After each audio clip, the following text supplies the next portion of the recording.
Ridley. I think probably realistically small battlefield, yeah. Yeah. It's interesting. PS2 is a counterpick stage at this tournament. Ooh. I think it's going to be playing some interesting facts a little bit later on into this bracket. But we will not be come to pass here as we start off on small battlefield, as you said. Yeah, this matchup is going to mostly just be edge guarding. That is every matchup you have versus Incin. Yeah. But Ridley is a kid you don't really think about being so good with edge guarding until you get hit by Nair and F-tilt at ledge 50 times in a row. Ooh, really deep back here. Give me that! Ridley's like ledge grab is surprisingly big. All right, and you actually cannot deal with that. That move is intangible on its wings and it's disjointed. So a lot of Ridley players will hold down on it because on top of having like one of the lowest ledge hangs in the game, what are you going to do about it? That's interesting. Yeah, the ledge hang thing is super important too as we get a revenge online here too. That shield's super important. Off stage, death to the back air. That was a very scary situation. Jonk going to die for it. Joe Cool finds the first lead of this set. Not for long, though. Yeah, getting the F tilt right there. That move, no matter your weight, if you're at like 100, it's going to kill you at the ledge. It's super interesting. I feel like both these characters, when they're in the ledge trap situation too, it's a lot of forward tilt. They have these big commanding options they can cover stage with, and then down tilt to set up for any further options. Two sides of the same coin here. Yeah, we're actually not seeing many F tilts coming out from Jonk right now. Just seeing mostly the back air. We're seeing a lot of back air coming out. As well as the side B, which is surprisingly strong. A full stage, side B will deal about 30%.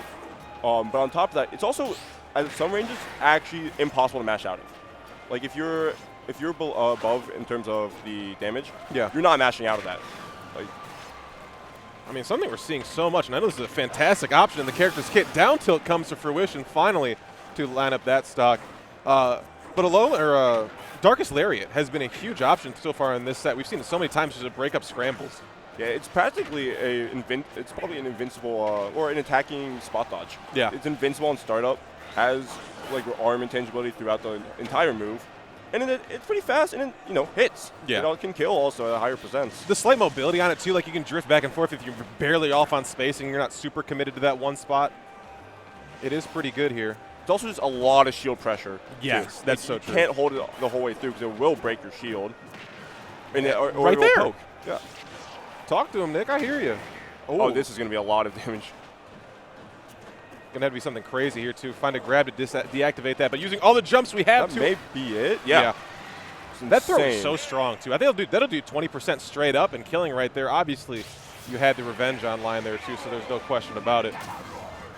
Yeah.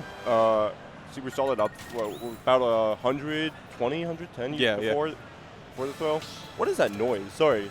Oh, it's booming in here. It's booming, we get the sound systems going. We have they're getting active in here. 4, maybe 5 streams running constantly. If you guys don't have every single bit of action pulled up, you are missing out, my friends. I believe it's what? VGBC 2, 3, 4, and then House of 3K. House of 3K. We'll have the Coney stream going at sometimes too. Yeah. I think tomorrow will be a lot of Coney stream. Coney Fest. Coney Fest. We are going to go to Town and City, which can be a very like hit or miss stage against Incin. Sure. Because those small side blast zones benefit him quite hugely. However, slowest character in the game, one of the longest stages. If you can keep him out, what is he realistically going to do? Yeah, I think playing from the short hop will be really important here for Ridley to do so as we see the back air already coming out. But yeah, just these spacing tools. Back air, forward air is going to be very nice here too. I was talking about how Nair and F-tilt are like such a big part of Ridley's neutral. Yeah. Just through the distance he can keep as well as just the overall size of those moves. And we really are just starting to see F-tilt come out. Nair we're seeing a little bit on shield, but not as much here. Okay, I was talking about how you can't contest it. I should rephrase most of the time. Yeah. The cat seems to break all rules as we get dragged across the stage here in the FD variant. Plasma ball coming out. Drop zone Nair, no. Going to grab ledge instead. Edgeguard situation still online here, though. Really well-timed jump coming out from Jonk. Good back air. Will all be for naught. And that's such a great part of having multiple jumps as Ridley, right? Is you're able to threaten space. And you aren't sure, because that back air does cover both the ledge roll and the neutral get up on a character with like a sort of short roll like Incin. Yeah. Yeah, and that up tilt's going to plank you too.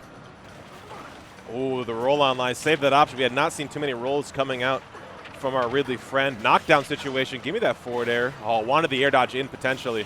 And just look at this pressure with down tilt too. Oh, if you get side beat as either of those characters on that platform, that's going to be a stock at this 80%. When both those characters had their feet on the ground on the platform, I was worried. Damn, up from the top of the head there, too. Sent to the other side of the stage. Coast to coast, down tilt.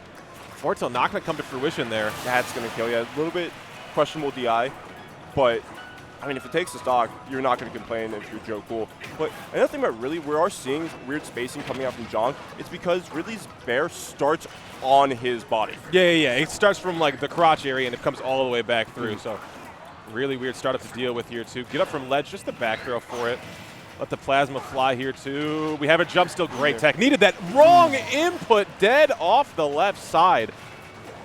Yeah, I will say, I do like, we are starting to see the adaptation coming out from Jonk.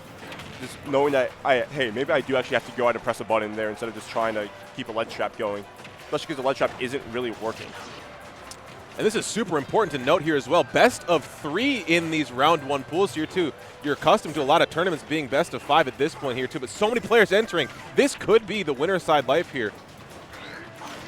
Oh, good F tilt there too. I mean, the percent difference we started at here too, this Ridley was down about 70, 80%. Damn near even at this point here too. Just decimal separating. Oh my gosh, that nair was so late. Oh, catching too. Ridley's such a big body. And that instant up smash, being able to anti-air perfectly and claim the set. I mean, like, I got to gush about the animations a little bit more there too. As the 2-0 came online, you see Jonk goes to gray and Joe Cool will advance. It's a little bit of that, a little bit of a flair, if you will. Showmanship, yeah. You got to play up for the crowd here, man. It's Supernova. It's an instant play. You kind of have to do that. That's your thing. Like, I know every instant player feels like has like a little thing like 6 a.m. right from Connecticut. What time is it? 6 a.m. That's so funny. He'll do